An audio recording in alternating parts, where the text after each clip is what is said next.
The discovery. Marina always believed that relationships are built through consistency, not grand promises. For 12 years, she lived exactly that way. She woke up early, often before the alarm clock. She prepared coffee while the house was still quiet, organized her thoughts for the day, and headed to the office where she worked as a lawyer. She liked what she did. She liked the sense of independence, the clarity of mind her work demanded. Ricardo, her husband, worked in technology. He talked about innovation, future projects, ideas that always seemed just about to take off. Marina admired him. She always had. They shared bills, simple dinners during the week, TV shows on Sundays, conversations about trips they would take when things calmed down. For a long time, that felt like enough. But something began to change. Slowly, too slowly to raise immediate alarm. Over the past 2 years, Marina noticed small shifts. Conversations that once stretched late into the night now ended quickly. Touch, once spontaneous, became rare. Ricardo's gaze always seemed occupied by something invisible. She noticed it, but she also justified it. It's work. It's just a phase. Every relationship goes through this. Marina was not naive, but she was loyal. And loyalty sometimes makes us insist where we should observe more carefully. That particular Tuesday, a court hearing was cancelled at the last minute. A rare relief in a busy week. Marina decided to go home early. She thought about preparing something special for dinner, maybe rekindling something she felt was slowly fading. When she entered the garage, the first strange detail appeared. Ricardo's car was there. He usually didn't arrive before her. She climbed the stairs without rushing, still mentally planning the meal. That was when she heard the voices. They weren't loud, they weren't hurried, and precisely because of that, they were unmistakable. It was the tone, the intimacy, the familiarity that doesn't belong to strangers.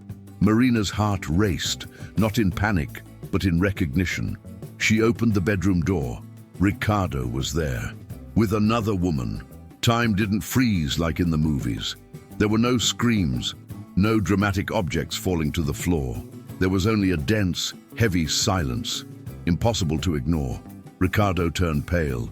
"Marina, I can explain," he said instinctively. Marina observed the scene with a clarity that surprised her. She didn't feel immediate rage. She felt something deeper, exhaustion. "You don't need to," she replied, her voice steady, not raised. "When trust is broken, explanations don't rebuild anything." The other woman looked unsettled, unsure where to look. Marina took a slow breath. "Please, you should leave." The woman obeyed. She gathered her things quietly and left, avoiding eye contact. Ricardo tried to step closer. "It was a mistake. I swear, it didn't mean anything." Marina finally looked directly at him. "It meant enough to happen inside our home." She didn't argue. She didn't ask questions. She didn't demand details that would only deepen the wound. "Tomorrow," she said calmly, "you'll pack your things and leave." Ricardo opened his mouth to protest, but he realized there was no room for negotiation. Her tone wasn't impulsive. It was decided. That night, Marina didn't sleep in the couple's bedroom. She locked herself in the guest room. Sitting on the bed, she felt the tears come. But they weren't tears of despair, and that surprised her. They were tears of relief. Relief at finally stopping pretending she didn't feel the distance. Relief at no longer having to justify absences. Relief at facing the truth, no matter how painful. For the first time in a long time, Marina didn't try to save anything. She simply allowed herself to accept the ending. And quietly, something inside her began to reorganize. The decision. The first days after the discovery were strangely silent. There were no major arguments, no dramatic attempts at reconciliation inside the house. Ricardo respected Marina's request, perhaps out of guilt, perhaps out of fear, perhaps because he finally realized he no longer had control over the situation. The next morning, he packed a few clothes, avoided eye contact, and left. It wasn't a goodbye filled with words. It was a practical, almost bureaucratic ending, and somehow that hurt more than any emotional scene.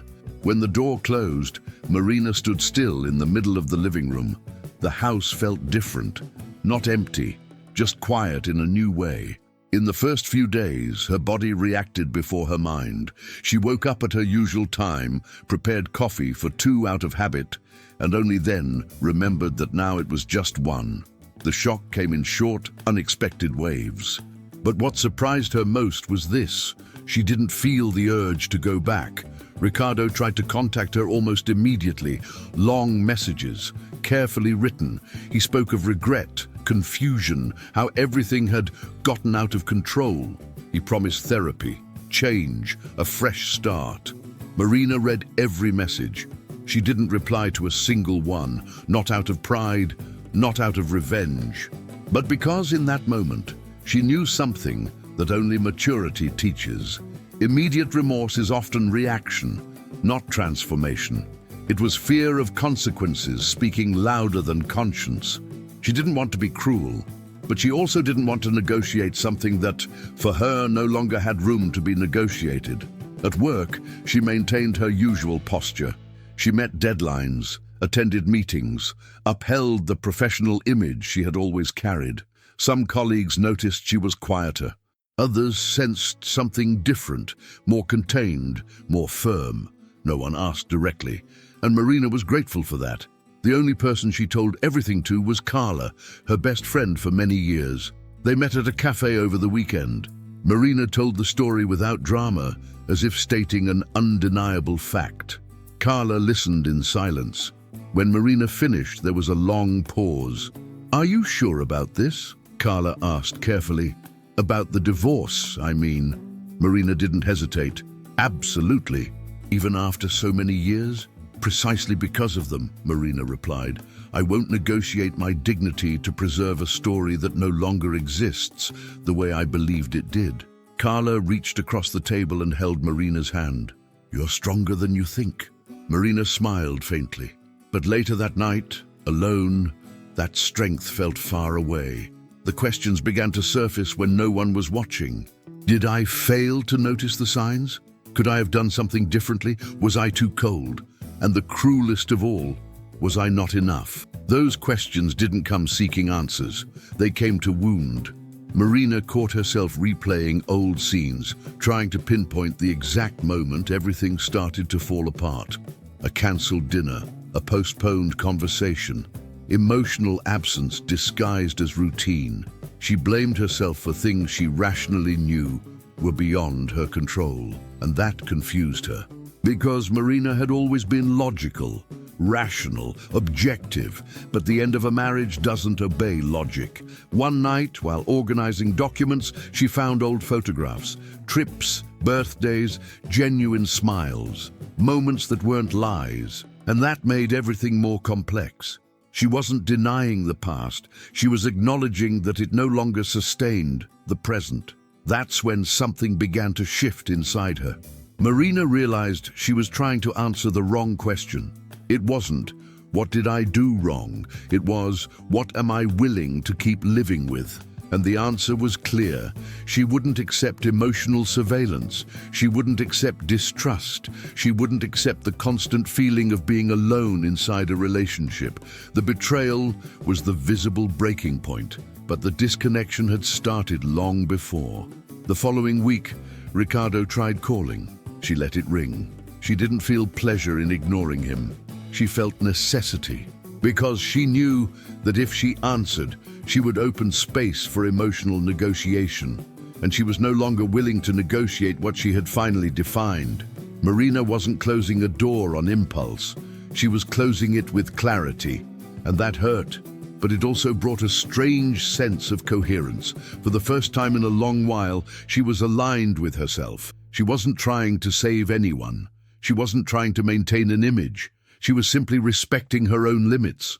And even though she still didn't know what the future would look like, Marina was certain of one thing. She would not return to a place where she had to shrink herself in order to fit. The reality, on both sides. Marina wasn't well, but she was whole enough to keep going. The days began to take on a new shape. Waking up alone was no longer a shock. It was simply a fact. Some mornings felt lighter, others heavier, but there wasn't a single one in which she wished to go back. She followed her routine almost as an exercise in stability. Work, simple meals, short walks at the end of the day. Nothing grand, nothing dramatic. What demanded the most energy wasn't missing Ricardo. It was the effort of reorganizing her identity outside of the US that had existed for so long. After a few weeks, Marina decided to start therapy. Not because she wanted to get over it quickly, but because she wanted to understand what she was feeling without judging herself. In the first session, she sat upright across from the therapist, almost professional in posture. She answered the initial questions clearly, without tears, without hesitation, until she heard the question she hadn't expected. "What do you feel toward him now?" Marina stayed silent for a few seconds. She looked down at her hands before answering. "Anger, yes. Disappointment, definitely. But mostly, exhaustion." "Exhaustion from what?" the therapist asked gently. "From holding up alone something that should have been built by two." The therapist nodded, recognizing something both common and deep. "And toward yourself?" Marina hesitated. That question disarmed her. "Guilt," she finally said, "as if I should have noticed earlier or prevented it from happening. Do you believe you had that control?" Marina opened her mouth to automatically say no, but couldn't, because emotionally, she still felt that she should have done something. Guilt often appears when we try to make sense of something that's beyond our control, the therapist said, but choices belong to the person who makes them. That sentence didn't bring immediate relief, but it planted something. While Marina carefully organized her emotions, Ricardo faced a completely different and far less organized reality. The separation exposed weaknesses that had existed for quite some time. Shortly after leaving the house, he lost his job. It wasn't a sudden dismissal, but the result of months of inconsistent performance, missed deadlines, and lack of focus. For years, his relationship with Marina had functioned as an invisible structure. She organized, reminded, emotionally supported things he didn't even realize he depended on. Without her, everything became obvious. Ricardo moved back in with his mother, something he hadn't done since early adulthood. The feeling was strange, almost regressive. He sent out resumes, received few responses, tried to maintain an appearance of normalcy, but insecurity grew. It was in that empty space that he began to realize something he had never admitted before. Marina wasn't just his wife, she was his foundation, and her absence left him exposed, but that didn't make him a villain. It made him human, flawed, immature, unprepared to deal with his own emotional responsibility. When Marina learned about his dismissal, the information reached her through others. There was no satisfaction, no sense of justice. There was something more complex, a mix of distant compassion and quiet confirmation. She realized that if she had stayed, she would have absorbed that crisis too. She would have supported, organized, and held everything together, as she always had. That didn't make her superior, it simply made the pattern clear. Marina didn't celebrate his difficulties, but she didn't feel responsible for easing them either. That distinction was liberating. At work, something small but significant happened. One of the partners offered her a complex case, an international contract dispute that required full focus, strategy, and presence. Marina accepted without hesitation. In the days that followed, she immersed herself in documents, arguments, technical meetings. Her mind felt clear in a way it hadn't for months, and she realized she was fine on her own, professionally. She no longer had to divide her attention between work and the constant emotional management of a household. That mental freedom was new and revealing. In later therapy sessions, Marina began to understand something essential. Loving someone doesn't require sacrificing your dignity. It's possible to feel empathy without returning to the place that hurt you. Meanwhile, Ricardo also began therapy, more out of desperation than awareness, but he began. In the first session, he minimized everything. He spoke of the mistake, the isolated situation, the confusion, until he heard something that left him silent. The betrayal wasn't the beginning of the problem, the therapist said. It was a consequence. A consequence of what? Ricardo asked, uncomfortable. Prolonged emotional neglect. Ricardo left the session shaken, because it's easier to admit a single mistake than to recognize a repeated pattern. Gradually, he began to see behaviors he had always normalized, avoiding difficult conversations, emotional absence, expecting the other person to carry the relationship. Growing, he realized, was uncomfortable. For Marina, this period was one of quiet assimilation. She didn't need to know every step he took. She didn't need to follow his growth or his fall. What mattered was something new and rare in her life. She was learning to live without carrying the weight of other people's choices. And even while still feeling pain, Marina began to experience something she hadn't felt in a long time. Lightness. The hard days. There were days when Marina woke up with a deceptive sense of normalcy. For a few seconds, everything felt as it used to be. The quiet of the house, the light coming through the window, her body still half asleep. Then the memory arrived, not like a violent impact, but like a slow weight settling into her chest.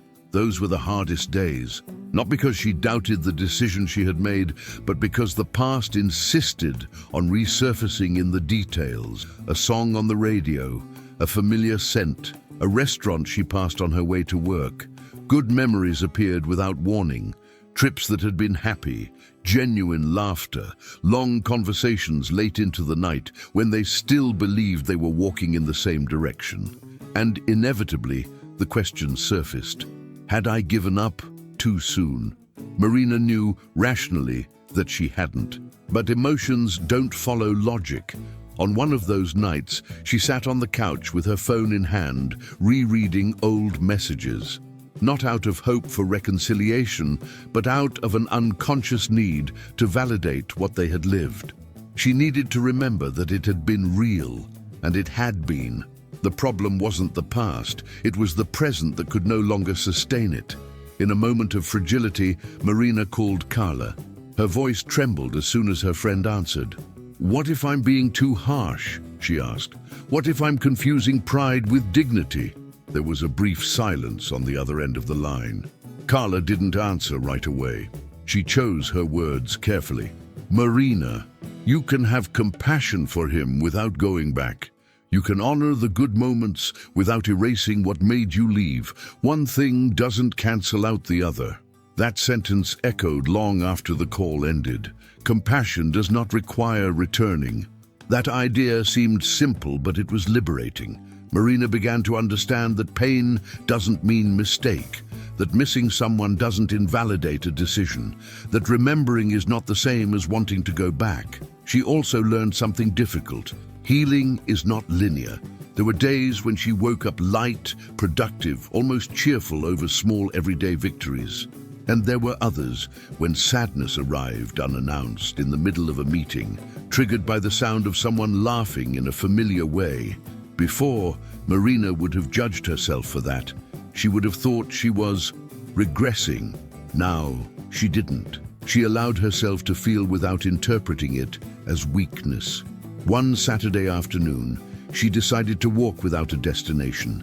She passed places she used to frequent with Ricardo, a bookstore, a cafe, the park where they sometimes sat to talk. She expected sharp pain, but she felt only distance, as if those places belonged to another version of herself, a version that existed but no longer does. And that wasn't bad. It was simply different. Meanwhile, Ricardo was facing his own hard days, though in a different way. The temporary job brought neither satisfaction nor security. It was a step backward in terms of career, but it kept him moving. He felt displaced, often tired, sometimes resentful, and at times guilty. In therapy, he began to realize how he had confused stability with guarantee. He assumed Marina would always be there, regardless of his emotional presence. When the therapist said that relationships don't survive on routine alone, something inside him broke. Ricardo realized that he had been absent before the betrayal, that he had stopped listening long before he made a mistake, that he had grown comfortable long before he lost her. Those realizations didn't transform him instantly, but they made him uncomfortable. and that discomfort was necessary. Marina, in turn, began rebuilding something essential: trust in herself. She started paying closer attention to her own limits. If she was tired, she rested. If she needed silence, she didn't force herself to socialize. If she felt like crying, she cried without guilt. That inner listening was new. For years, she had been so busy sustaining a relationship that she hadn't realized how much she had silenced her own needs. One day, while organizing the house, she found a forgotten box at the back of the closet. Inside were old letters, keepsakes, stored without order. She sat on the floor and read some of them. She smiled at a few. She cried quietly over others. In the end, she closed the box. She didn't throw anything away. She didn't tear anything up.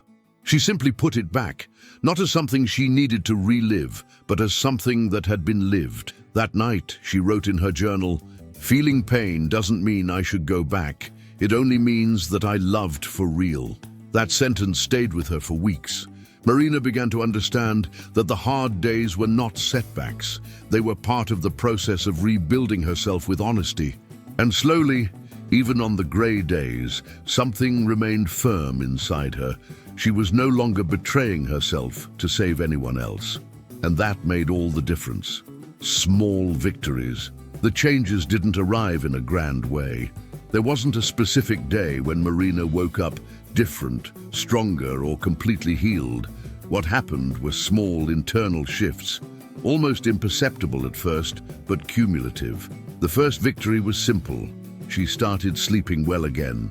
Without the constant tension of unspoken conversations, without the expectation of decoding someone else's silences, her body began to relax. Sleep became deeper, and with it came a subtle sense of emotional rest. Marina also resumed habits she hadn't realized she had abandoned. Morning runs, for example. Before, she always postponed them. Now she woke up early, put on her headphones and went out. The rhythm of her body in motion helped organize thoughts that used to tangle endlessly. Running through still, quiet streets, she felt something rare. Presence. She wasn't in the past. She wasn't trying to predict the future. She was there. At work, things began to shift as well. Marina had always been competent, but her attention had been divided between deadlines and constant emotional management at home. Now, her mind felt clearer. She could focus without the sense of always solving something invisible. The complex case she had accepted began to show results. She identified a contractual loophole no one had noticed, presented a solid strategy in a meeting, and the client was visibly impressed. One of the partners commented afterward, "You've been leading this case with a lot of confidence. Have you thought about taking on something bigger?" The question didn't feel like pressure. It felt like recognition. Marina accepted the challenge not because she needed to prove anything, but because she felt ready. That was another small victory, accepting space without fear. At home, the dynamic changed too. Before, the silence felt heavy. Now, it felt open. Marina began preparing simple dinners just for herself. She played soft music, ate slowly without distractions. She discovered that her own company wasn't uncomfortable. It was peaceful. The night stopped feeling long. Sundays, once dreaded, became neutral. She started going out with friends without guilt, not to distract herself, but to share light moments, laughter that required no explanation, conversations that didn't revolve around problems. And perhaps most importantly, Marina stopped constantly asking herself whether she was doing the right thing. The decision no longer needed to be reaffirmed every day. It simply existed. Meanwhile, Ricardo was going through a different process. There were no dramatic breakthroughs, only slow confrontations with his own reality. He realized he had never truly lived alone. There had always been someone organizing his emotional life, reminding him of commitments, mediating his inner conflicts. Without Marina, everything felt harder. In therapy, he began to recognize patterns he had long ignored. The habit of avoiding discomfort, the tendency to seek external validation, the difficulty of holding emotional responsibility. Admitting that wasn't easy, but it was necessary. Ricardo understood that he wasn't a bad person, but he had been immature, negligent, and at times selfish. And now he was facing the consequences, not as punishment, but as delayed learning. One day, feeling the need to say something, he wrote to Marina. Not a long message, not an attempt to reconnect, just a few honest lines. I don't expect a reply. I just wanted to say that you always deserved more than I was able to give. I'm truly sorry. Marina read the message carefully, and for the first time, she believed it. Not because he had completely changed, but because those words weren't loaded with requests, pressure, or emotional manipulation, and that made a difference. She didn't reply, but she felt something settle inside her, an old silent tension that finally dissolved. It wasn't full forgiveness, but it was closure, and closure, she learned, is also a form of peace. That night, Marina realized something essential. She no longer needed Ricardo to change in order to move forward. The small victories weren't in external achievements. They were in simple things: sleeping peacefully, trusting herself, occupying space without fear, living without emotional surveillance, and above all, understanding that there was no rush. She didn't need to run toward a happy ending. She was building something far more solid, a life that made sense with who she truly was. The choice to move forward. Time passed without announcing spectacular changes. There wasn't a clear moment that separated before from after. What happened was a quiet transition, almost organic, when Marina realized, on an ordinary day, that Ricardo no longer occupied the center of her thoughts. He still appeared sometimes, in scattered memories, in unexpected associations, but not as sharp pain. It felt like remembering an old house where she had lived well, but no longer wished to return to, and that realization was freeing. Marina understood that moving forward didn't mean erasing the past. It meant not allowing the past to keep defining the present. She began to fill her days with more intention, not out of fear of emptiness, but by choice. She learned to distinguish between imposed loneliness and chosen solitude, and the difference between the two was immense. Imposed loneliness hurts because it carries rejection. Chosen solitude heals because it carries autonomy. In one therapy session, the therapist commented, "You don't seem to be running away from something. You seem to be finding yourself." Marina smiled. That sentence described exactly what she was feeling, but hadn't yet been able to name. She began going out again, slowly, without anxiety, without expectations of someone filling empty spaces. She accepted invitations for dinners, coffee, light conversations. She met interesting people, had easy conversations, some deeper, others simply pleasant. She wasn't looking to replace anyone. She was simply living, and that changed everything. Marina noticed subtle shifts in herself. She no longer over-explained. She didn't mold herself to be accepted. She didn't silence discomfort just to maintain company. When something didn't make sense, she stepped away, without drama, without guilt. This was a new version of her, more aware, more whole. Meanwhile, Ricardo was also moving forward in his own way. Therapy was beginning to take effect. He started recognizing emotional triggers, repeated patterns, automatic behaviors.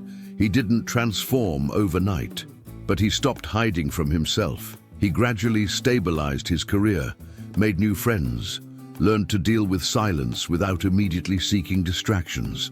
Growing, he realized, wasn't comfortable, but it was necessary.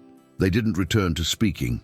There were no attempts at friendship, no symbolic meetings to close cycles. The cycle was already closed, and that was enough. Marina also realized she no longer needed to explain her decision to anyone. External questions faded as her posture became secure. She didn't speak with bitterness. She didn't speak with resentment. She spoke with clarity. "It was a necessary choice," she would say when asked, and that ended the conversation. One afternoon, walking through the city, Marina observed couples around her. Some laughed, others seemed distant. She felt neither envy nor sadness. She felt neutrality, And neutrality, after so much emotional intensity, was rest. She began writing more, not to publish, for herself. She wrote loose thoughts, perceptions, lessons. On one of the pages she wrote, "Moving forward isn't running ahead. Sometimes it's simply stopping looking back." That sentence marked something important. Marina understood that her life wasn't on hold. It wasn't paused, waiting for something or someone to happen. She was living now, and that was enough. What remains? 1 year had passed. Not as a date to be celebrated, but as something that simply happened while Marina was living. Time didn't ask for permission. It just moved forward, and she moved with it. That morning, Marina decided to work outside the house. She chose a quiet cafe near the office. She liked the gentle movement, the low hum of conversations, the comforting sense of anonymity. She sat near the window, opened her laptop, and ordered a coffee. That was when she saw him. Ricardo was walking on the other side of the street. He was dressed simply, carrying a backpack, looking hurried.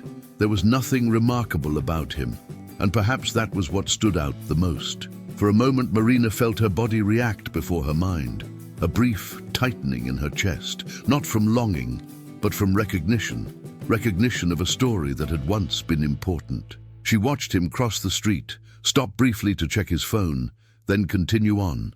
He didn't see her, and Marina felt no urge to call out. That detail was revealing. She didn't feel the need to explain herself. She didn't feel curiosity about his life now. She didn't feel the need to be seen. She felt memory of who they had been, of what they had tried to be. But when Ricardo disappeared into the crowd, something became clear. She didn't miss him. She didn't feel anger. She didn't feel resentment. She felt a calm, healthy indifference. And that, finally, was freedom. Marina closed her laptop for a few minutes. She needed to breathe that in, to consciously recognize what she was feeling, or rather, what she was no longer feeling. For a long time, she had imagined that the true sign of healing would be complete forgiveness or the total absence of memories, but it wasn't that. The sign was something else. It was being able to remember without getting lost. That evening at home, she picked up the journal she had kept since the beginning of the separation. She flipped through old pages. She recognized the woman who had written those lines, confused, firm, vulnerable, determined. She sat down and wrote, "I didn't learn to hate him. I learned to choose myself, and that was the difference." She closed the notebook gently. What remained wasn't pain, it was learning. Marina understood that emotional maturity isn't about hardening. It's about discernment. It's knowing where empathy ends and self-abandonment begins. She didn't learn to hate Ricardo. She learned to choose herself, and that changed everything. She began observing her choices more carefully, the friendships she cultivated, the invitations she accepted, the boundaries she maintained, not because she was closed to the world, but because she was open to herself. In casual conversations, when people mentioned betrayal, forgiveness, or starting over, Marina didn't offer advice. She simply listened. She knew that every story requires a different kind of courage. Hers had been to leave, and that didn't make her better than anyone else, just honest. She also noticed something curious. She no longer felt the need to tell her story as a warning or a lesson. She didn't want to convince anyone of anything. Those who needed to understand would understand. Marina began to appreciate the silence between things, the space between one day and the next, the absence of drama as a sign of balance. Living stopped being reaction. It became choice. And what remained in the end was this: clarity, self-respect, inner freedom. Nothing spectacular, nothing cinematic, but deeply real. Who wins in the end? There was no moment of applause, no emblematic scene in which Marina looked back with a victorious smile, no spectacular twist that turned her life into something worthy of headlines. And perhaps that was the greatest sign that she had made the right choice. Life simply went on. Marina continued working, growing professionally, learning to occupy spaces with ease. She wasn't trying to prove anything to anyone. She no longer needed to justify past decisions. She had learned something essential. Peace makes no noise. In the months that followed, new opportunities appeared, along with new challenges. Some days were tiring, others calm. There were simple joys, a good conversation, a restful night's sleep, a Sunday without anxiety. She didn't romanticize her own journey. She knew that choosing herself didn't make her immune to pain, frustration, or uncertainty. But something was different now. She no longer betrayed herself to keep bonds alive. Marina no longer shrank herself to fit. She no longer silenced discomfort to preserve appearances. She no longer confused love with constant sacrifice.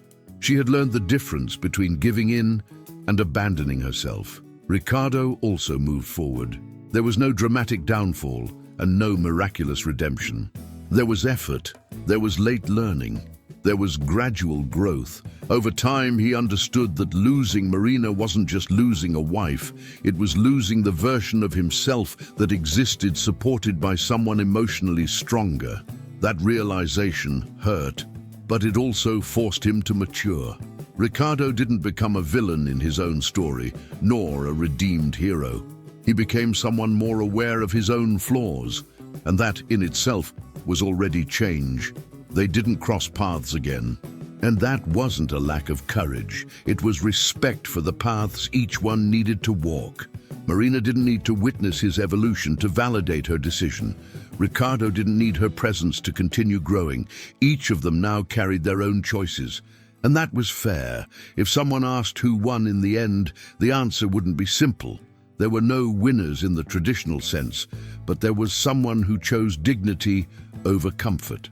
Someone who accepted temporary pain instead of permanent disrespect. Marina didn't win because Ricardo fell. She won because she chose to remain standing. She didn't need to humiliate, expose, or destroy in order to move on. She didn't need to turn her pain into a spectacle. She chose something more difficult and rarer. She chose herself. That choice didn't make her cold. It didn't make her bitter. It didn't isolate her from the world.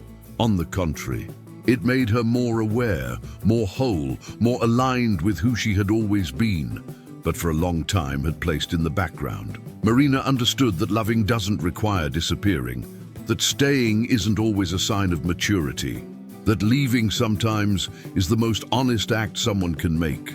She didn't need revenge to heal. She didn't need a conventional happy ending. She needed courage. Courage to recognize limits. Courage to accept losses. Courage to walk forward without guarantees, but with integrity. And that, in the end, is the true victory. Not winning by destroying the other, but moving on, whole, dignified, and free, regardless of what happens to the one left behind. The indifference that sets you free. A year had passed, not as a date to be celebrated, but as something that simply happened while Marina was living. Time didn't ask for permission. It simply moved on, and she moved with it. That morning, Marina decided to work outside the house. She chose a quiet cafe near the office. She liked the gentle movement, the low murmur of conversations, the comfortable feeling of anonymity. She sat near the window, opened her laptop, and ordered a coffee. That was when she saw him. Ricardo was walking on the other side of the street, dressed simply, carrying a backpack, looking rushed. There was nothing remarkable about him, and perhaps that was what stood out the most. For a moment, Marina felt her body react before her mind, a brief tightening in her chest, not from longing, but from recognition of a story that had once been important.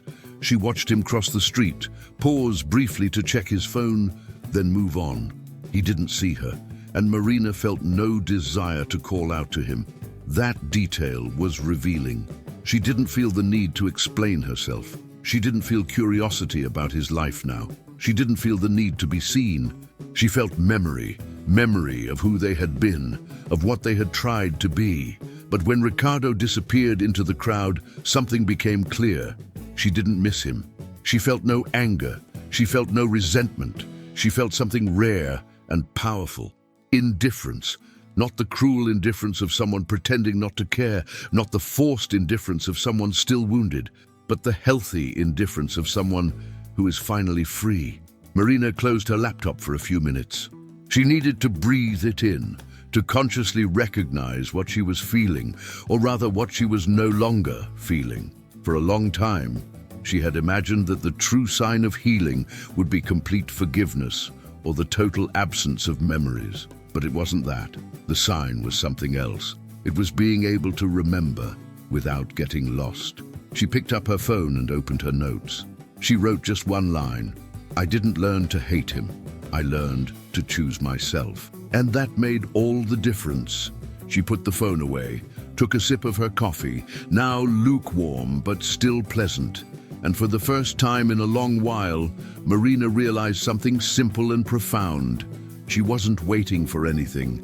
She wasn't waiting for him to change. She wasn't waiting for him to return. She wasn't waiting for the story to have a different ending. She simply was fine. Fine with what she had lived. Fine with what she had left behind. Fine with who she was now. On the other side of the city, Ricardo walked into a meeting. He didn't know that Marina had seen him. He didn't know that at that exact moment she was feeling indifference, and that it was the clearest sign that she had truly moved on. He had grown too, in his own way, slowly, with missteps. But the truth was that their paths no longer needed to cross for either of them to keep growing. And perhaps that was the greatest proof of maturity of all, not needing the other person's validation to move forward in peace. Marina reopened her laptop, went back to work. The cafe around her kept its gentle rhythm. People came and went. Conversations overlapped. Life moved on, and she moved with it, without resentment, without weight, without haste, free. Not because she had forgotten, but because she had learned. Learned that loving doesn't require disappearing, that staying isn't always a sign of strength, that leaving sometimes is the most honest act someone can make, and that healthy indifference is not coldness, it is freedom. Marina smiled to herself, a small, private smile. It wasn't explosive happiness. It was something more solid, peace. And peace, she learned, makes no noise. It simply exists, steady, silent, real. The end. If this story touched your heart, please subscribe to Stories We Tell. Leave a like and share it with someone who needs to hear this. Your support helps us continue creating stories about love, dignity, and new beginnings. Because stories that touch the heart deserve to be told and remembered. Thank you for being here.